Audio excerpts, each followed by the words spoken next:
अस्सलाम वालेकुम दोस्तों, करबला की सरजमीन पर लिखी गई वो दास्तान जो सिर्फ एक जंग नहीं थी बल्कि इंसानियत, बहादुरी और वफादारी का सबसे बड़ा सबक थी। आज हम बात करेंगे उस बहादुर शख्स की जिसने अपने लहू से वफा की मिसाल कायम की, जिसे हम गाजी अब्बास अलमदार के नाम से जानते हैं। हाँ दोस्तों, यही वो शख्स है जो हजरत अली के बेटे थे और इस्लाम की तारीख में सबसे ताकतवर योद्धाओं में शुमार होते हैं।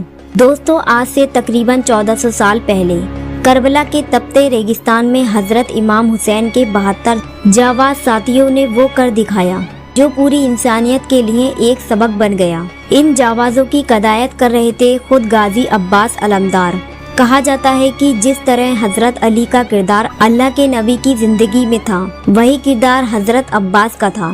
इमाम हुसैन की जिंदगी में हजरत अब्बास का जन्म 4 शाबान 26 हिजरी को यानी सन 647 ईस्वी में मदीना मुनव्वरा में हुआ। बचपन से ही उन्होंने अपने वालिद शेर खुदा हजरत अली से तलवारबाजी सीखी थी। सिर्फ 12 साल की उम्र में पहली जंग लड़ी और अपनी बहादुरी से सबको हैरान कर दिया। लोग कहते हैं कि मैदान जंग में उनका रौब ऐसा था कि दुश्मन उनकी तरफ देखने से भी डरते थे। हजरत अब्बास को सिर्फ इमाम हुसैन के लश्कर का अलमदार या कमांडर ही नहीं कहा जाता, बल्कि वो उनके सगे भाई भी थे। उनकी पूरी जिंदगी का मकसद बस एक था, अपने भाई इमाम हुसैन की हिफाजत और इस्लाम की हिफाजत। दोस्तों, करबला के मैदान में यजीदी फौज की तादाद लाखों में थी, लेकिन उसके बावजूद हजरत अब्बास का नाम सुनकर दुश्मनों के दिल दहल जाते थे।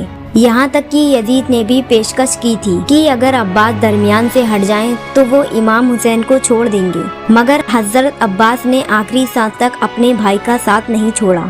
करबला का वाकया कोई आम जंग नहीं थी, बल्कि ये उसूलों की जंग थी। हजरत इमाम हुसैन लड़ने नहीं बल्कि इस्लाम को बचाने, जालिम हुकूमत के खिलाफ आवाज उठाने और कुर्बानी पेश करने आए थे। गाजी अब्बास ने भी अपने भाई के इसी मकसद को अपने लहू से पूरा किया। इतिहासकार कहते हैं कि जब वो मशकीजा भरकर बच्चों के लिए पानी लेने गए तो दुश्मन की पूरी फौज सिर्फ इसी कोशिश में थी कि गाजी अब्बास को रोक दे, मगर जिस अंदाज में उन्होंने जंग लड़ी उसकी मिसाल नहीं मिलती। आखिरकार 10 मुहर्रम 61 हिजरी यानी 10 अक्टूबर 680 ईस्वी को 3 दिन के भूखे प्यासी गाजी अब्बास शहीद हो गए। मगर उनकी शहादत ने दिखा दिया कि वफादारी किसे कहते हैं, भाईचारे की मिसाल क्या होती है और जुल्म के आगे सिर झुकाने के बजाय कुर्बानी कैसे दी जाती है। आज भी दुनिया भर के लोग गाजी अब्बास के मजार पर जाकर उनके जज्बे को सलाम करते हैं। दोस्तों, महात्मा गांधी ने भी कहा था कि अगर मुझे हुसैन के जैसे 72 जाबाज मिल जाएं, तो मैं भारत को एक दिन में आजाद करवा सकता हूँ। ये वही 72 थे जिनके कमांडर थे गाजी अब्बास। तो दोस्तों, ये कहानी थी हजरत अली के बेटे, इस्लाम के दूसरे सबसे ताकतवर योद्धा गाजी अब्बास अलमदार की। हमें उम्मीद है आपको ये जानकारी पसंद आई होगी। अगर वीडियो अच्छी लगी हो तो लाइक करें, चैनल को सब्सक्राइब करें और अपने दोस्तों के साथ जरूर शेयर करें।